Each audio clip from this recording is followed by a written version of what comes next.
Hello viewers, আসসালামু আলাইকুম। আপনারা যারা আমারবুজ.com ওয়েবসাইটে অ্যাড ফান্ড করতে পারতেছেন না, অ্যাড ফান্ড করতে অনেকে প্রবলেম ফেস করতেছেন, তাদের জন্য এই ভিডিওটা দেখুন। একবারে অ্যাড ফান্ড অপশনটা 1 মিনিটের মধ্যে আপনাদের বুঝাই দিচ্ছি। অ্যাড ফান্ড করাটা একদম ইজি।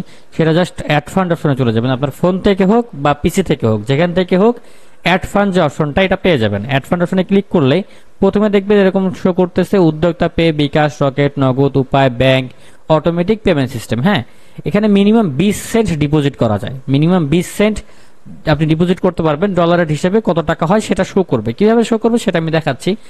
আপনি অ্যামাউন্টের ঘরে কত ডলার লোড করতে চান সেটা লিখবেন। আপনার $1 লোড করতে চাইলে 1 লিখবেন, $10 লোড করতে চাইলে 10 লিখবেন।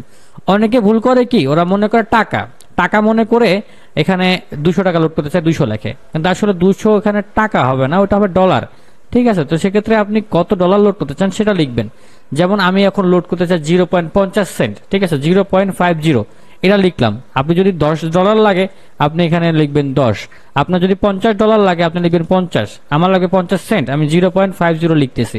লেখার পর পে অপশনে ক্লিক করে দিলাম।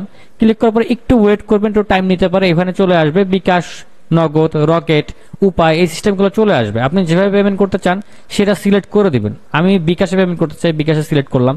এখানে দেখেন বিকাশ পার্সোনাল, বিকাশ মার্চেন্ট। আপনি যেটাতে পেমেন্ট করতে চান সেটাতে ক্লিক করবেন। মার্চেন্ট সিস্টেমটা একটু ডিফারেন্ট, দারাজের মতো অনেকটা। আমি এটা মার্চেন্টে ক্লিক করে দেখাচ্ছি। ক্লিক করলে হবে কি, আপনার ফোন নাম্বারটা চাবে, আপনার যে বিকাশ নাম্বার সেটা আপনি দিবেন। যেমন আমি আমার বিকাশ নাম্বারটা দিচ্ছি। আমি আমার বিকাশ নাম্বারটা দিলাম। এখানে ভেরিফিকেশন কোড চাবে, আপনার বিকাশ একটা ভেরিফিকেশন কোড যাবে, সেটা আপনি দিয়ে দিবেন। এখানে আমার এখানে ভেরিফিকেশন কোড আসছে, আমি এটা দিলাম। দেওয়ার পরে এখানে বিকাশের পাসওয়ার্ড চাবে, বিকাশের পাসওয়ার্ডটা দিয়ে দিবেন, এন্টার দিবেন। আপনার বিকাশ অ্যাকাউন্ট থেকে অটোমেটিক টাকা কেটে নিয়ে এখানে ডলার অ্যাড হয়ে যাবে। আমি আপনাকে দেখাচ্ছি কিভাবে ডলারটা অ্যাড হয়। এখানে দেখেন ডলারটা অ্যাড হয়ে গেছে। আমি নিচে যদি চলে যাই হিস্ট্রিটা দেখতে পারবো। এই জাস্ট নাও ডলার অ্যাড হয়েছে 50 সেন্ট। ঠিক আছে, 50 সেন্টের যে টাকাটা হয় 61 টাকা, এখানে যে শো করতেছে এই টাকাটা আমার অ্যাকাউন্ট থেকে কেটে নেওয়া হয়েছে। ঠিক আছে, আপনি যদি এখন $1 লোড করতে চান আপনি এখানে 1 লিখবেন, লেখার পর পে অপশনে ক্লিক করবেন। আপনি যদি নগদে করতে চান, রকেটে করতে চান, কিভাবে করবেন সেটা দেখাচ্ছি। বিকাশে কিন্তু আরেকটা সিস্টেম আছে, সেটা হচ্ছে পার্সোনাল। পার্সোনালে ক্লিক করলে এখানে দেখাবে যে আপনি *247# ডায়াল করে যেতে পারেন, অথবা বিকাশ অ্যাপ থেকে এই যে নিচে নাম্বারটা দেওয়া আছে এই নাম্বারটা কপি করে নেবেন। এই নাম্বারে টাকা পাঠাবেন কত, 122 টাকা, মানে $1 122 টাকা। এটা 120 হতে পারে, 121 হতে পারে, 123 হতে পারে, ডিপেন্ড করে ব্যাংক রেটের উপরে, গুগল রেটের উপরে। সেটার সাথে মিলায়ে এখানে টাকাটা শো করবে। ঠিক আছে, তো যত টাকা দেখাবে ঠিক তত টাকাই আপনি এখানে এই নাম্বারে সেন্ড মানি করবেন। করার পরে এখানে কি বলা আছে, বিকাশের যে ট্রানজেকশন নাম্বারটা থাকে, ট্রানজেকশন আইডিটা থাকে, SMS এ দিবে বা অ্যাপ থেকে আপনি দেখতে পারবেন। ওইটা কপি করে জাস্ট এখানে দিয়ে ভেরিফাই অপশনে ক্লিক করে দিলে ডলারটা আপনার অ্যাড হয়ে যাবে। ঠিক একইভাবে আপনি নগদে পেমেন্ট করতে পারবেন। আমি নগদেরটা দেখাচ্ছি আপনাকে।